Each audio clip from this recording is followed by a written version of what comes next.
this amazing session that's going to be, again, on care partners, but this one is going to be focused a little more on relationships. So yesterday it was um, all couples, basically, people that were in relationships with somebody, and one of the partners had aphasia. And this one is going to be just a little different. Um, so, Cheryl, can you pop on? Hi, Carolyn.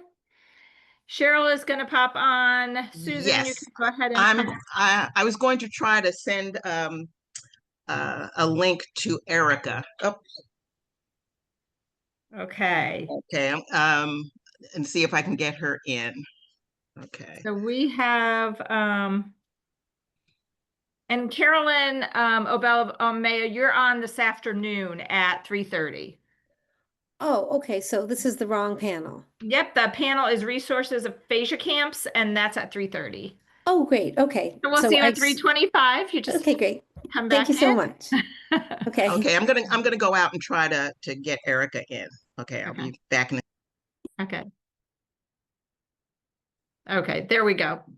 Well, while we are waiting for Erika, and again, I apologize, but sometimes it is interesting how the Zoom network works.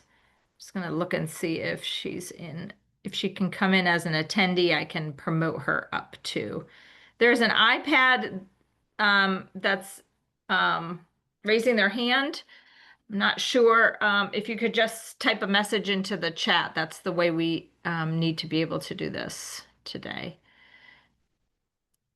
Okay, so I am actually going to talk a bit about, while we're getting ready for this, on care partners. And I really wanted to make sure that we covered care partners that were not traditional spouse relationships. I think Sadie will understand that. Me too. I have experienced having a mom who has had aphasia.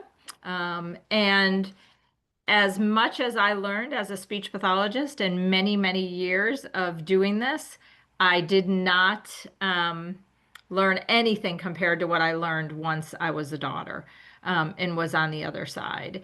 And it went from advocating for people to, or advocating for her, making sure her needs were met, her rights, her communication rights was a very big deal.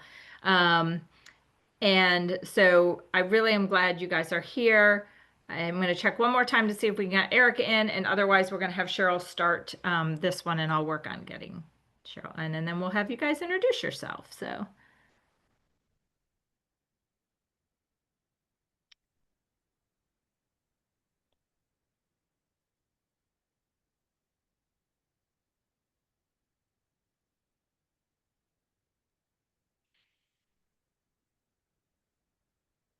Erika, I am going to have Elsie send you a new link. I just can't leave to get on to the new link. So, why don't we start with some introductions? I'm going to start who's on top of my little box here, and that would be Susan Harrell. So, Susan, nice to see you. I'm going to stop sharing and welcome you to the panel. Thank you. Can you tell us a little bit about yourself and your journey with aphasia? Yes. So I live in North Carolina. I have two children. Austin is my oldest. He is now 30. But at the age of 18, he was in the middle of a workout and had a massive stroke. And one of the impacts from that stroke was aphasia. So we have been on a journey of learning and understanding aphasia over the last 12 years and had a lot of support during that journey. Thankfully, we've not been on our own. So unusual, right? Had any of you ever heard of aphasia before? Or if you can kind of tell us that first experience, Austin being only 18 years old, he was ready to leave for college. Yes, he was just a couple weeks away. We were actually supposed to have his roommates over that evening for dinner. which didn't happen. But yes, aphasia was nothing that I had learned anywhere, nor had I been exposed to anybody with aphasia. We've seen many people with strokes, much older, physical impacts that are very visible, but the he had aphasia and apraxia, so both were terminology that we had not even been aware of. So it was a huge learning curve to try to understand what that actually meant and something to recover from. And I'm sure that we'll have an opportunity to talk a little bit about how your community came together, Yes. how those friends that were supposed to come over for dinner had very different roles after Yes. that, and then certainly some success stories about where Austin is now at. Please tell me he's not 30. He is 30. Oh, ah, I know it is hard to believe that I that know. might I happen. remember him coming into my office the first time. So, okay. So we'll keep going through the introductions and then we'll head back. Frank, can you introduce yourself and tell us a little bit Sure, about your sure. journey? Yep, absolutely. My son Drew was 21 when he had his hemorrhagic stroke. Uh, he was at the time going to college in Southern California. We live in the San Francisco Bay Area. And actually, my wife and I were headed down to meet him for Thanksgiving. And we were in the car when we received a call that he had been airlifted to Santa Barbara. Uh, and this is in the early days of cell phones. This was in Right. 2009. And the call kept dropping, and we kept getting half of the story, um, and knew nothing about aphasia, knew nothing about strokes. I was told my son had an aneurysm that burst in his brain, and that's what I told everybody. Somebody told me once that he had a stroke. I said, no, he didn't. He had an aneurysm that burst Wow. in his brain. That's how little we knew about Yeah. this area of medicine, and physical, the way the body works. So it's been 15 years virtually since he had a stroke, and our lives have changed, and we'll talk more about it as we go on today. Yes. Thank you, Frank, for sharing that. Sure. And Sadie, yours a little different. Can you introduce yourself and share kind of what happened with your story? Sure. Hi, everyone. My name is Saadia Smith, and my mom, Mona, actually, um, is a person in my life who has aphasia. It was, I guess, right before COVID, so she was around 49, 50 years young. And she actually had a brain tumor. So when the tumor was removed, and actually probably before that, she had some of the symptoms of aphasia. She lived in Florida. I lived in North Carolina. And as those things happened, I had to do my best to care for her from a distance. My stepfather was there, of course, to help, but he's recently passed, and so things have changed on a different level for sure as far as being a caregiver. Yeah. Sorry, I mispronounced your name. That people always mispronounce my name, so I'm No sorry. worries, no worries. So you all have a little bit of a different viewpoint. It sounds like all of you, though, had not heard a lot about stroke, aphasia. And I'm glad you brought up, Saadia, the issue of brain tumors, because I think many people, and please comment in the chat if you can jump into this. Many people think about stroke, just immediately stroke. And then if it's a young stroke, like a 21-year-old or an 18-year-old, well, it couldn't have been a stroke because that young people don't have strokes. Well, we know that many young people have strokes, and it is actually happening more often than not now. But it also happens from other causes. And brain tumors, particularly, and Sadi, maybe you can speak to this um, is you're so worried about the tumor. Like that's Hmm. the kind of concern that the aphasia almost is a side effect, like a medication would have a side effect. Um, and so, um, sorry, somebody is texting in. So I think that that's one of the concerns about not putting a label on it, not talking about the aphasia, not acknowledging it, is that it becomes kind of put to the side as like, well, yeah, we can't really deal with that right now because we're dealing with, is it malignant? Is it benign? Do we have surgery? Do we have radiation? Do we have chemo? And the swelling, which happens immediately after, probably Frank in your situation as well, and Susan's, is the swelling. It causes more disruption to communication. So you're not really left with what you're left with. So, I was just going to add that many times as my mom could communicate, it was difficult, right after her tumor. She would always signal not just my head, what about the rest of my body? She would try to communicate that as well, but it is more than just the tumor or the removal of it that's a concern. There's so many other things that was difficult to communicate at the time. So. yeah, get really good at that gesturing, don't we? Mhm. Yeah. Okay, so let's dig in a little. So other than stroke, traumatic brain injury, tumors, infection processes can also result in stroke. I'm kind of just subbing here for Erika since we weren't able to have her jump in. And I'm just going to mention, Erika, if you can hear me, if you can log out and then log back in as either yourself or Tom, then I can pull you up out of an attendee and make you a participant. So, but I keep going to participant list and don't see you there yet. So I'll keep going along. Nobody's ever told me that I can't. Hold on, keep going. So I would like to bring you guys back as people living your life. Saadia, you're married. You have a couple beautiful children. Frank, it sounds like you were starting an empty nest situation, which would. You absolutely read my mind. We had just begun our empty nester life and enjoying it dramatically when the surprise came. Certainly, this is something we couldn't plan for. It was not part of our life's plan for ourselves, nor for our son or our children in general. And everything changed in a moment. Yeah. Going from, I mean, the first reactions were, as you were alluding with Saadia, at the moment, there are more important things than aphasia. It was, will my son live or not? And then we moved on from there, and he was in the hospital for 5 months and he came home. And I had my own business. My wife worked for a law firm. And I said, well, I'll stay home for a couple of months to be with my son. My wife had the insurance through her company. And that was a big driver in the decision who was going to stay home. We didn't know how long this was going to be.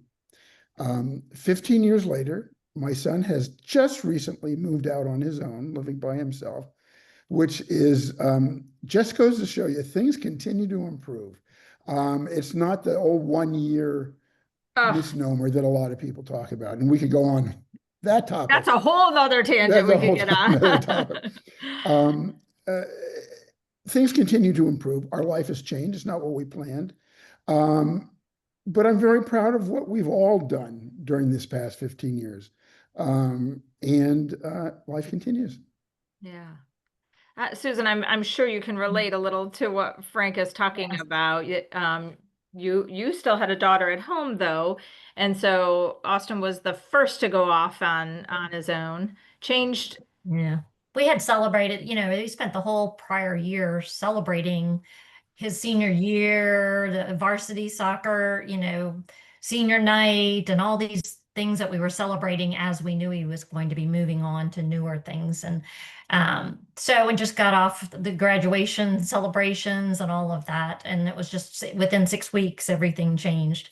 And since it was late summer, our daughter, Margot, was entering high school in just a couple weeks. And for her, that was all new to her, and trying to keep a balance of life that wasn't chaotic and that supported her through her transition to high school at the same time was very difficult because life was anything but normal.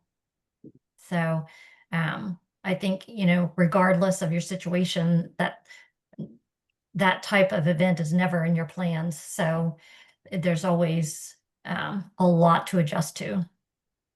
Yeah, and time to soak that in and figure Yeah. out what you're going to do. I think Frank's point too about just practical stuff. And Saadia, you mentioned the same thing. It's like my mom's in Florida, Mhm. I'm here. What do I do? And how can I and in a sandwich generation, right? Mhm. We're getting some great comments that we will definitely talk about in the chat of people that can relate to your experiences. And I think particularly when we're talking about young aphasia, being able to connect people is really huge. But I'm going to bring you back to more of the beginning since we're talking about those automatic caregiving roles, which you did not intend to be doing. Right. And so if you can, any of you can answer this, but how did you take care of the other people in your home? Um, and you started to talk about a little, Susan, with your daughter, had stuff to do too, and you were living outside of taking turns going back and forth to Georgia. You do Mhm. what you need to do, but you also have this responsibility and Saudi with your kids and your business, which, by the way, this family makes the most. Move to North Carolina for the barbecue.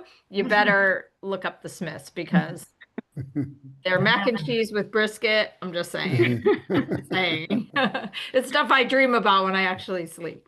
So Susan, did you want to add to that or anyone else? Yeah, we did have a huge support group of friends that came about immediately, as well as family. Our family's originally from Virginia, so they weren't too far away that they could come and help just with the logistics of, as you mentioned, Austin was sent to Georgia for therapy. So Chris, my husband, moved to Georgia to Shepherd's Rehab Center with him for 4 months. So obviously we were juggling a split family. And so the support of friends and family around our home in North Carolina was huge. And that, which we can get into later, but extended way beyond the immediate. It extended to a support group that helped us through the language aspect, which was the communication support team that supported him for 8 years and through a college 2-year degree in working on language outside of traditional speech therapy. So that support group continued to support us years down the road. And it's exactly what Frank was saying is it's not going to happen in 1 year. Right. It's going to happen as long as stimulation is provided. Right. Sadi, Right. you had little ones at home. I did. I was trying to do the calculations. I think they were 7 and 4 at the time. And then we were just, like you mentioned, just getting into the business. But it was very hard being in North Carolina and they were in Florida, my mom and my stepfather. But all of our family, besides me, was in Florida. And so I did have a buffer for a little bit of, my mom's sister, my aunt and my uncle and all of her sorority sisters were in Florida church members, and so I was able to check in daily by phone. um, did have to travel quite a bit to check in. um, but I wanted to share too, my stepfather, he did pass away in 2022, and he did so much for her. And so that was another transition for us and for myself because now I am overseeing bills and making the connection with you and Triangle Aphasia Project and just trying to um almost parent another person in our family, which is it's a lot. It's a lot with young ones and the husband and now you're adding another member to that. So it's still quite the adjustment, but um currently my she's living independently. She's 14 minutes from me. And I think she's probably out with her sorority sisters right now. So she's she's trying to be back to her new normal, something that she did a lot when she was in Florida. Good. I'm so glad you brought up like the just kind of, and Frank, I'd love you to weigh in here too, because you had son who was going on to his independence. Like he was doing that. So you stepped away then from like the finances and all that. And I'll never forget, Saadia, when we started paying my mom's bills or finding my mom's bills Mm-hmm. and going like, oh my gosh, we had no idea what Medicare was. Of course, she was over 65, barely, but we needed to find out, how do we pay for this? And I was taking money out of IRAs and then getting charged penalties and like, it's such a new world. And Mm-hmm. who has time to learn all about that insurance and all those things while you're fighting for your person's life? So I think looking at those practical things, like how did you deal with some of the kind of functional things that were going on logistically? Frank, can you weigh in on Sure, that? sure. I mean, so there's the immediate stuff you got to do.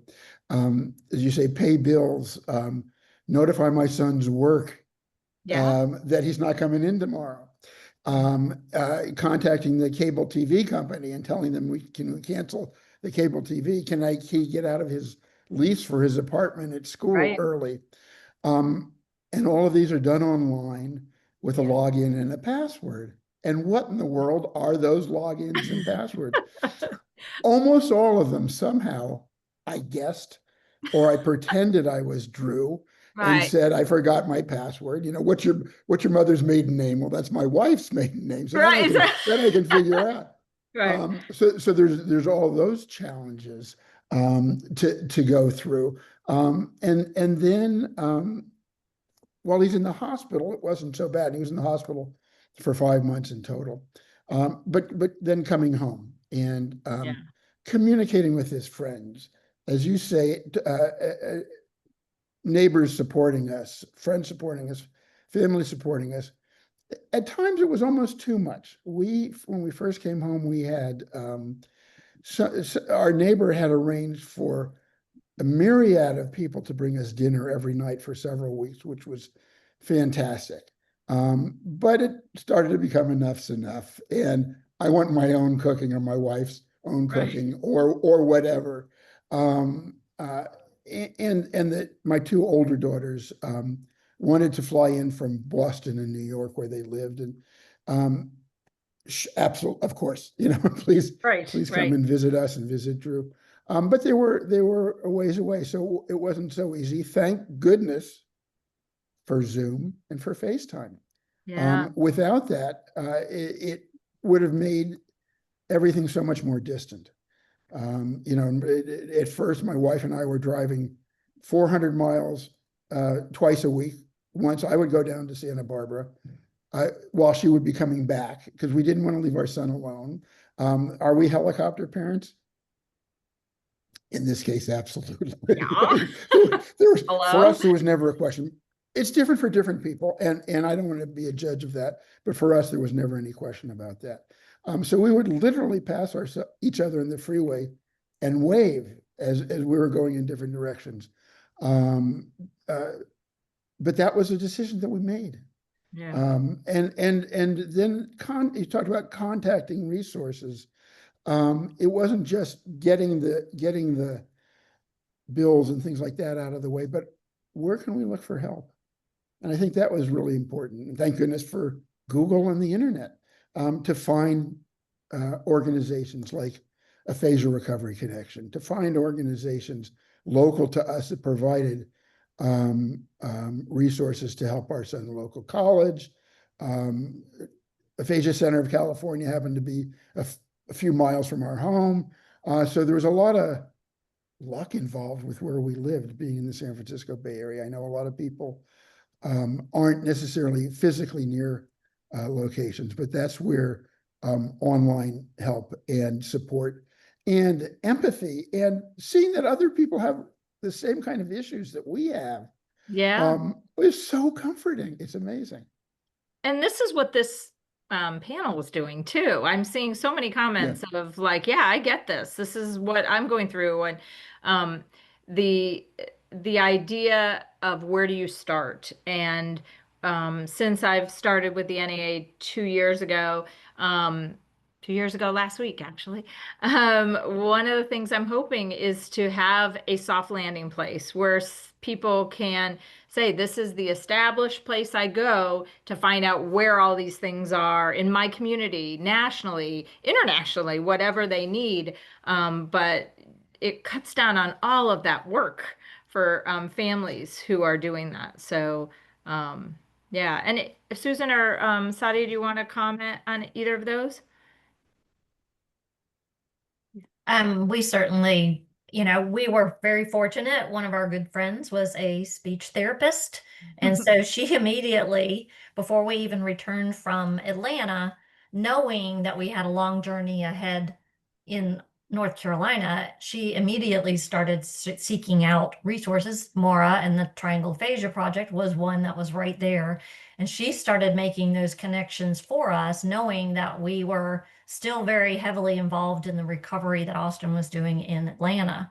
But it immediately launched us into, when coming back, a start of a network of people that could address all the different types of therapy that we needed, and speech being the most important. And while they were focused on that in Atlanta as well, that was Austin's longest journey and hardest journey.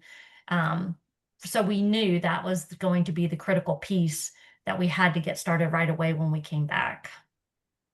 I think it's, as a speech therapist, we are so protective over people who are just starting this journey to make sure they don't hear the stuff that so many families hear. Like, we want to say, if you hear this, don't listen. It's not true.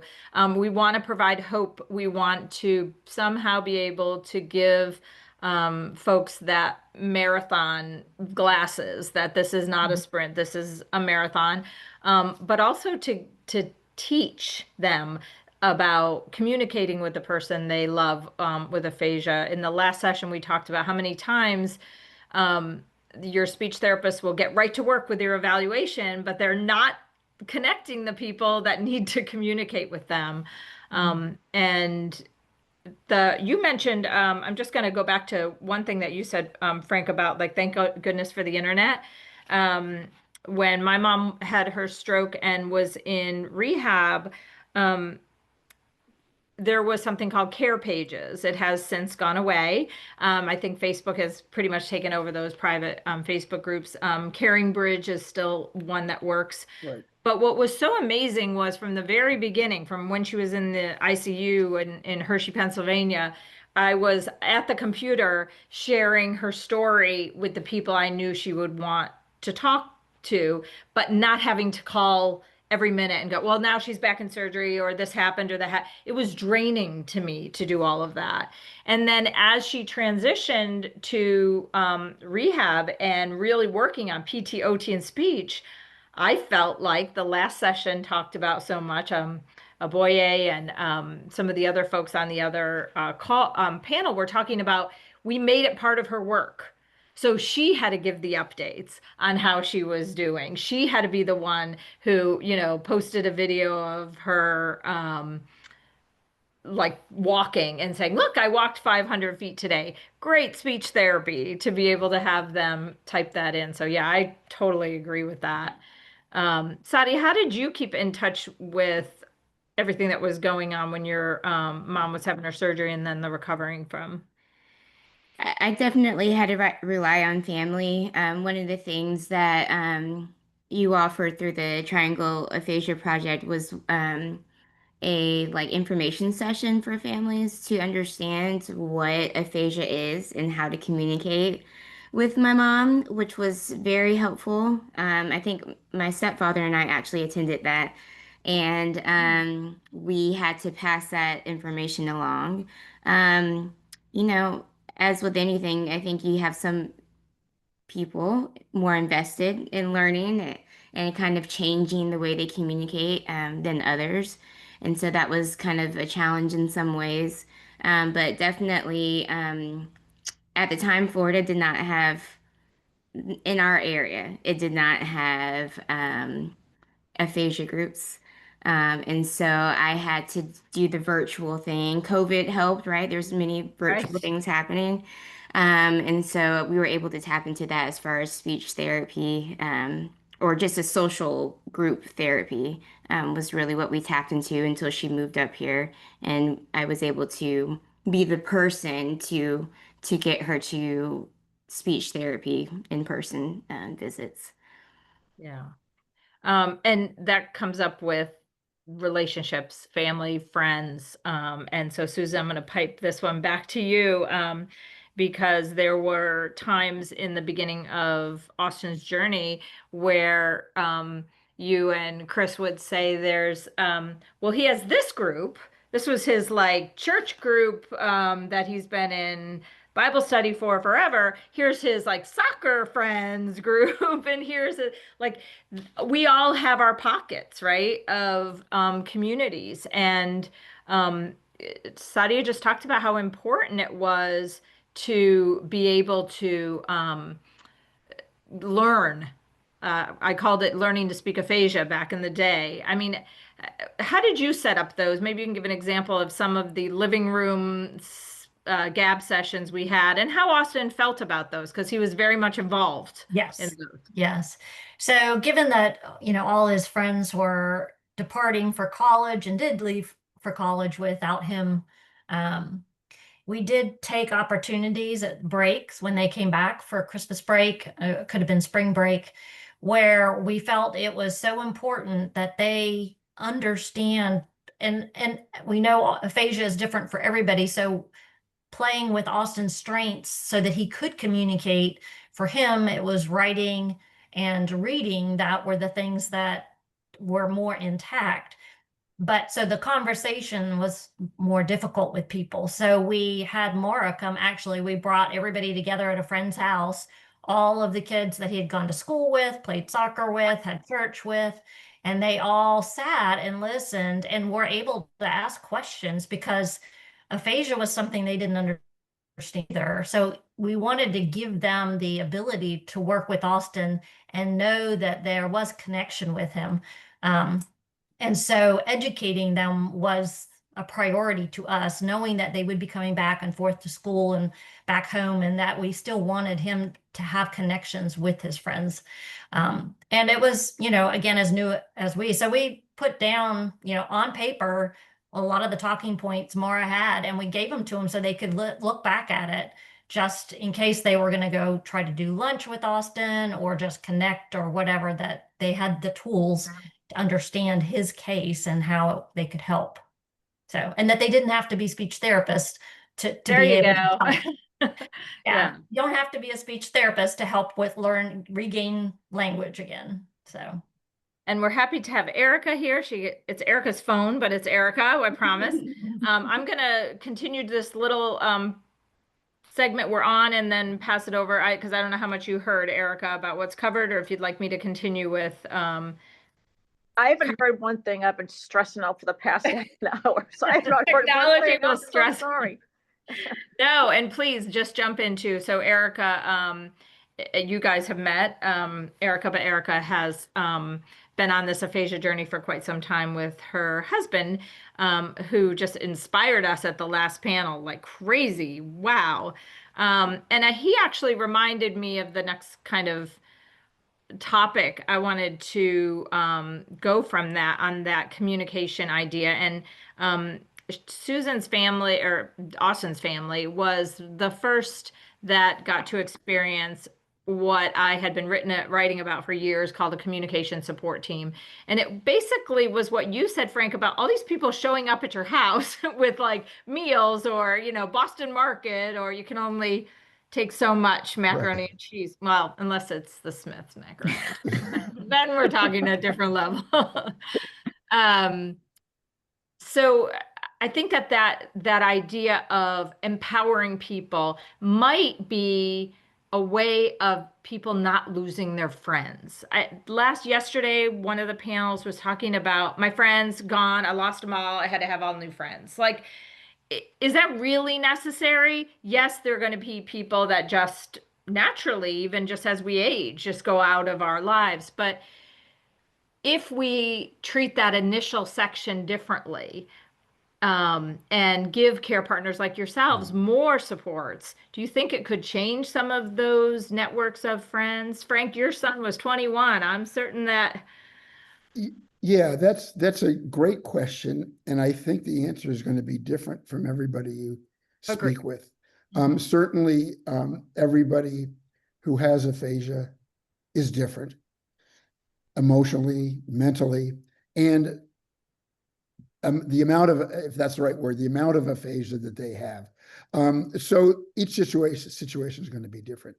For my son, he lost almost all of his friends.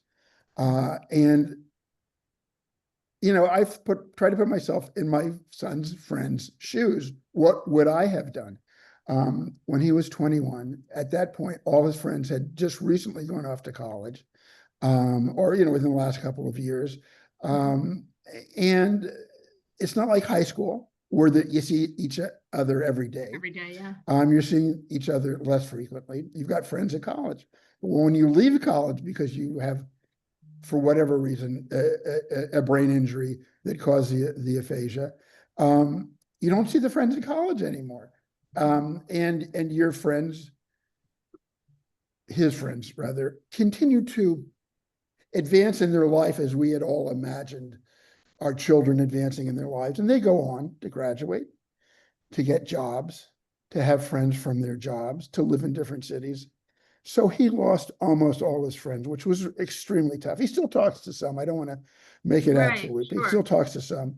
He's gained new friends, some new friends through the aphasia programs that he attends at Cal State East Bay, Aphasia Center of California, certainly online. He went back to Boston for a year to be in, there's some initials for a program that Boston University puts on. He met his now best friend there, and they talk to each other weekly, again through FaceTime. It's tough. It's really tough. I don't have an absolute answer. I'm not familiar with your program that you've written about, I'm sorry to say. I wish I knew about it sooner. But this has been his life, and this has been our life. Well, and it's no, you know, magic potion. It's all different, as you said. And I think that, you know, each of you have talked about how, you know, having to move, like we had to move my mom from Pennsylvania, where she had a strong community, a church community of friends, she was living in the town she graduated high school with. So that, you know, all those families were there, all her relatives were there. And the only option for her to live as independently as possible was to come to North Carolina. And so talking about reestablishing friendships and developing new friendships, and I think I really hit home when you said, you know, people are going to their jobs and you are grieving. And I think I'll let Erika, because I'm sure this was a topic that we were going to be bringing up, grieving what you thought their life was going to be for them, how your life was going to be. We all will have those challenges in our lives, but I think that this group particularly can talk to adjustment. And I definitely don't want, so I'm going to say grief and adjustment, and then I'm going to say, I think it's also time for the bragging of what, I mean, you just said your son just got a place of his own. I know Susan is working, you should mention about that, Susan, about, you know, how you moved into that transition of like, hey, Chris and I are getting older. We still look like we're 21, but not. And Austin's going to need to be on his own. And he fights for independence, and you can brag on his college, which I will totally support. And same, Saadia, your girls or your kids are growing up. Like, what do you do now? You know, like, how is that changing? So I'm going to leave that one open to talk about a brag point and a real life assessment of grief and how that changed you. And I'll stay on, Erika, if you or if you want me to continue. Okay. But on the other caregiver panel yesterday, we talked about how when my husband Tom had his stroke, we lost every single friend in our lives. And it was funny because when we were in the hospital, the nurses and the caseworkers told me that. And I said, no, these are good people. They're going to stick with us. And guess what? They were right. And they did not stick with us. We lost every single one of them. But that was okay because he didn't really understand at the time, and there was too much going on to even care about that. Our whole new set of friends really revolves around the world of aphasia, the center, the support group, and that's perfectly fine because you know what? Our friends now, we share something with them that other friends don't share. You know, we go through this journey together, and everyone's journey is different, but there is that same commonality that we are a caregiver, a co-survivor, a care partner for someone with aphasia, and they get it. You know, sometimes I can just call my friend, just go, you know, I'm like, and she'd be like, yeah, I get it, or like, you know, they'll talk to me about it, and even if you just nod your head and say, yeah, I get it, I get it, it's just it's helpful. So, um, Saadia, do you have anything you want to add to that? I would say a grief point with just to add, is I'm in some ways kind of a caretaker, you know, I still feel young. I still, you know, want my mom to be as she was, the encourager and the, you know, I want her to babysit my kids whenever I want so I can go out and do all those things. And so I've learned that she is doing some of those things. It's not the way that I imagined. Um, but, you know, recently, you know, my kids were able to stay the night overnight at her house, which is a big deal because it took us a long time to get there. And, you know, my mom's volunteering now at UNC and she knows how to navigate around town by Uber. And so that's a big deal. We've kind of come a long way. So I'm happy about that. Excellent, excellent. And Susan, what about you? I think if going back to the 2 points Maura's mentioning, the grief, you know, definitely a loss of what we thought the future would look like. But at the time, it was so focused on surviving, Austin surviving, us surviving, living day to day with changes and what, you know, the next step was going to be. And other people there to support us, but it's hard to see that there would be grief in that, knowing that he did survive and we are moving forward and there are, you know, things to focus on. So it's sort of that thing that's always behind, you know, in the background that you're having to work through while still being very positive, very motivated and supported. And then I think, you know, as time has gone by, one of the things of Austin's very motivated to continue to improve regardless of how long it's been. And part of his journey was to go to college in a different way, but his communication support team that we had set up quickly transitioned from some of the basic language skills to can we work through a course and to audit a course and online course, and can that be the material that he uses to improve his language, because it was very purposeful and very targeted to one of his goals. And it took 7 years of working through a team through coursework, but he graduated in 2022 with a 2-year degree from the college that he had wanted to go to, but just doing it virtually and online. So that, you know, he continues to improve and continues to drive to push himself in places that give him opportunities to regain language and be in front of people. And that's really important to have those opportunities. Yeah, That's great. I'm going to add one piece to that, is that what this hard work meant was Austin read every single textbook cover to Wow. cover out loud.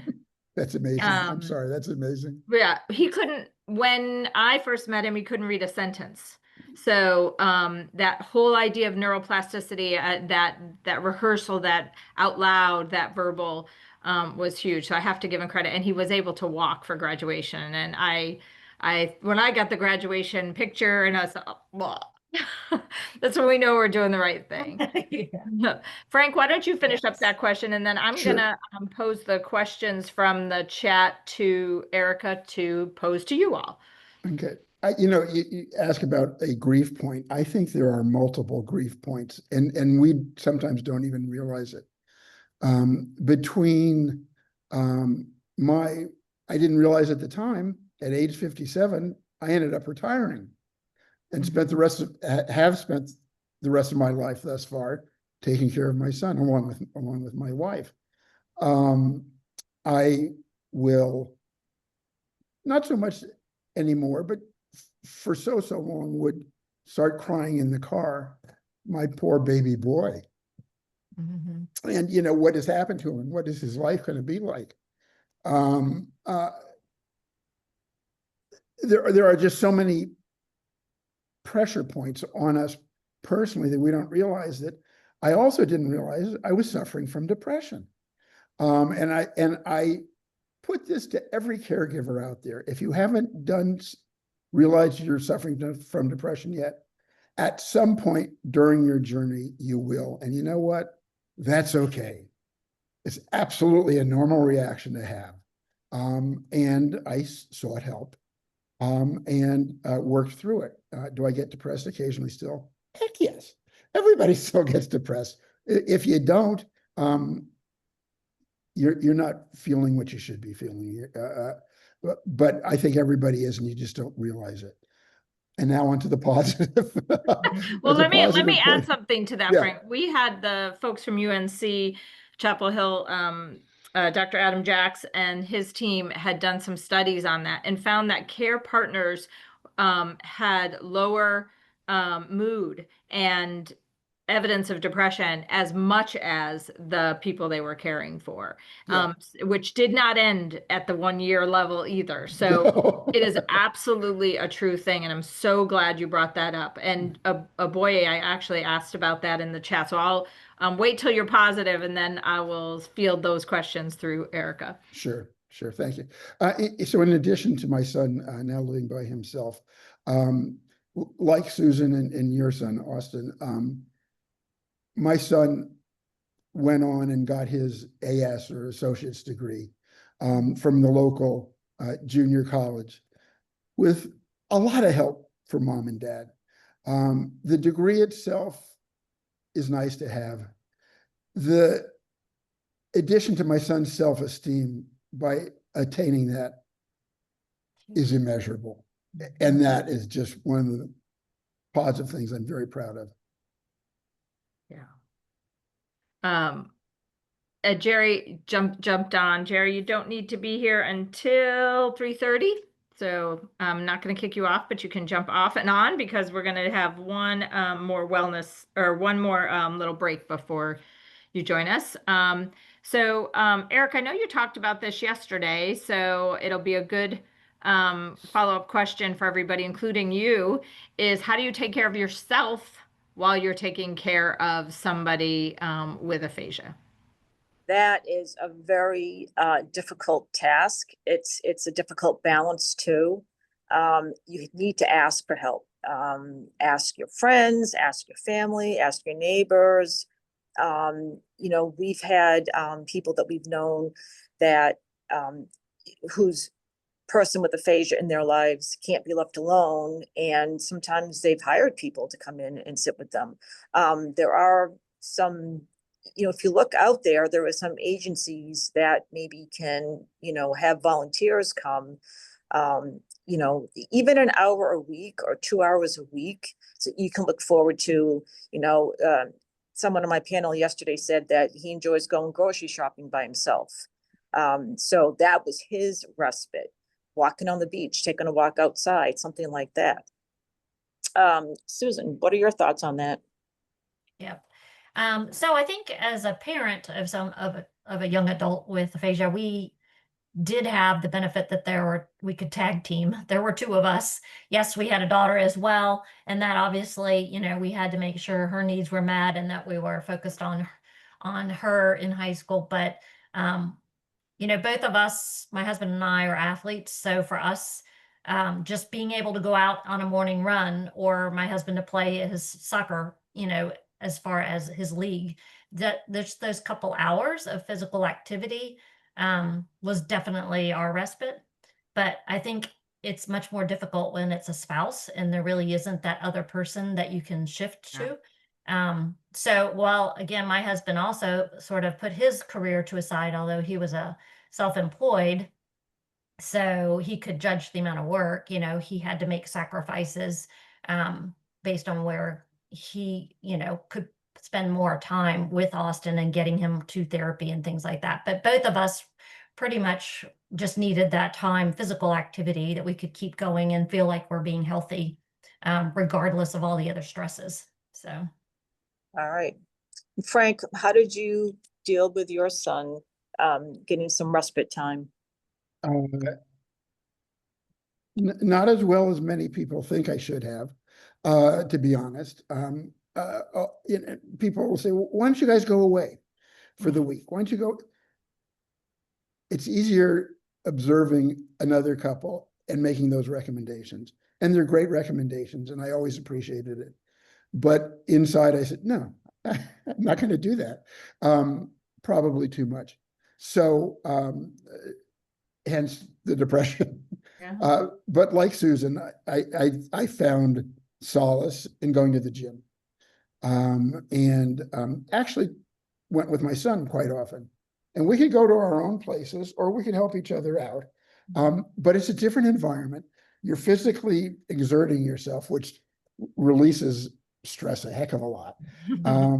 And over time, as my son became more and more capable of being by himself, I was able to sneak away during the day a little bit, run an errand and not have to take him with me. He appreciated that, certainly, and I appreciated it too. So it's just these little things here and there that add up. Exactly. That's a great point. The little things that add up. Sometimes, maybe you might daydream having a whole day to yourself would be something great, but that's not realistic. What is realistic is little pieces of time that kind of refresh you, an hour or two here and there. So that's a great point. Saadia, any thoughts from you on this? I think for me, I held a lot of things mentally. I definitely wanted to try to solve all the problems for her. And so I had to tap into counseling. I still do on occasion. But my background is a social worker, and I know the benefit of talking to someone about it. And so I still do that actually. Good. But that has helped me for sure. That's Excellent. awesome. I'm going to add my piece from being a daughter, also like Saadia, of a person with my brother and sister did not live near. My brother was in Georgia, my sister in Rhode Island. And so the majority of the pressure and responsibility was on myself and my husband. And we're raising children too. We had 4 boys. So that was a lot. And what I really found myself doing and had to stop myself is becoming very transactional with the interactions with my mother, where I would go in and do her laundry, or I would go do her pills, or I would go do, like when you were talking yesterday, Eric, about like sharing the responsibility of pills. It was just like, I need to tie your shoe. I can get it done faster kind of thing. And I was trying to balance this life of work, running a full-time nonprofit organization, having,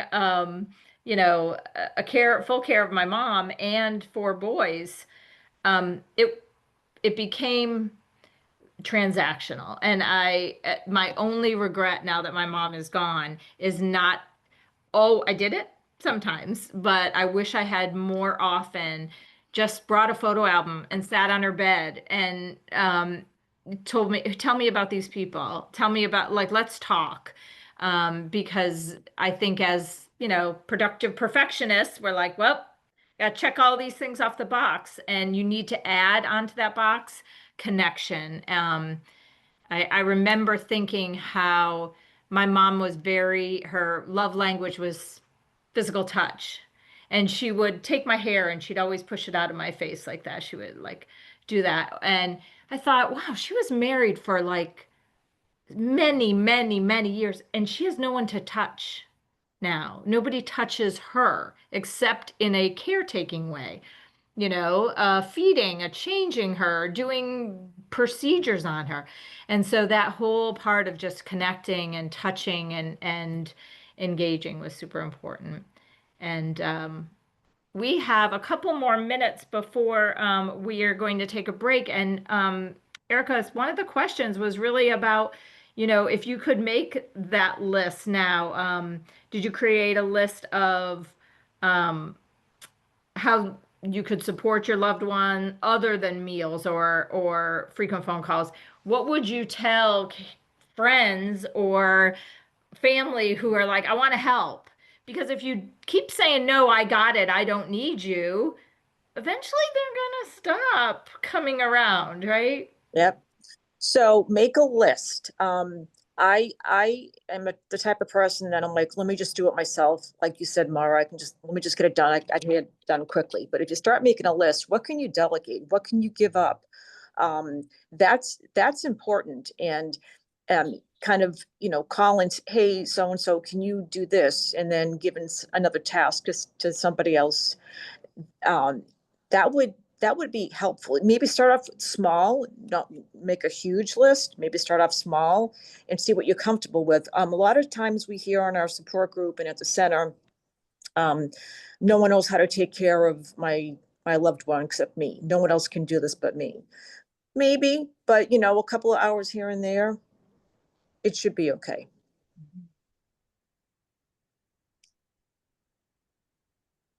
Yep, you're on mute, Maura. Yep.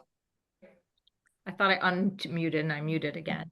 Erica, I'm so sorry you had such technical we had been pretty smooth up to that point, other than some people popping in. So far, I'm knocking on wood. My Ethernet cable's working and we've been able to stay live, but we're glad you're here and that you were able to join for a bit. And on behalf of the NAA, not only do I want to thank Erica, but Susan and Saadia and Frank, just amazing. Really great panel, a great discussion, and I think it gives a lot of people some things to think about. So